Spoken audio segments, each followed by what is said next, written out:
a well-funded Louisiana Technical College system, both on the technical college side and the community college side, is critical.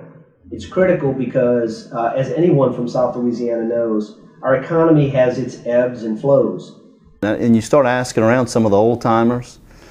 A lot of old-timers that now are working in high-powered positions started out at LTC. They learned a trade, got a job. Some of them went on to college, completed college, and then worked their way up in their businesses or started their own businesses. Some of them went to LTC, learned a trade, and worked their way up. So you start looking around, there's more LTC graduates around than you realize. I'm hopeful that our funding is not cut off, that we continue to get funding to support the school. I wouldn't cut down on LTC. First of all, without LTC or a program for individuals to get out there, have a good education, and get a good job, how can you afford health care without having a job? So it starts from education first. Without education, you're not going to get a good job. Absolutely. And then everything we do here, just like most every all-field company, every high school diploma first, and you have to have the second is a AA degree. Without that, you're not going to get a job. If the community doesn't wake up, it's going to have a real issue to deal with in the next few years. We need technical education in this state.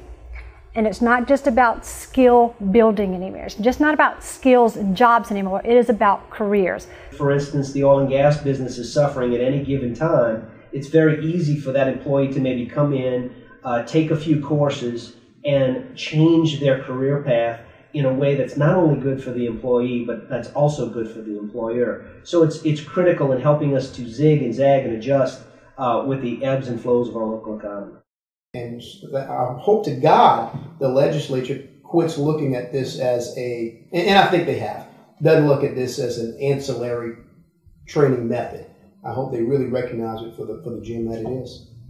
And it used to be that the way the LTC got funded was they hired a lobbyist to go to Baton Rouge, and whatever money he got is what you got. So if you had a fabulous lobbyist and you paid him money, you got big pots of money, and the next guy didn't get any. I hope we don't go back to that. It's a hard decision. I don't know if I would want to be, I definitely wouldn't want to be the person making those decisions, but if they would stop looking at special interest and covering this person or covering that project or that program and looking at what is best for the students of this state, i.e. the businesses of this state, which parlays into the economy of this state.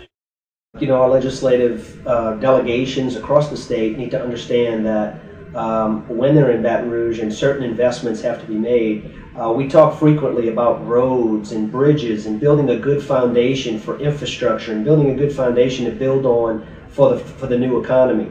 I would submit that the training and the curriculum and the opportunities that the LTC system provides is also a foundation. It's a foundation that we're building for future workforce prosperity.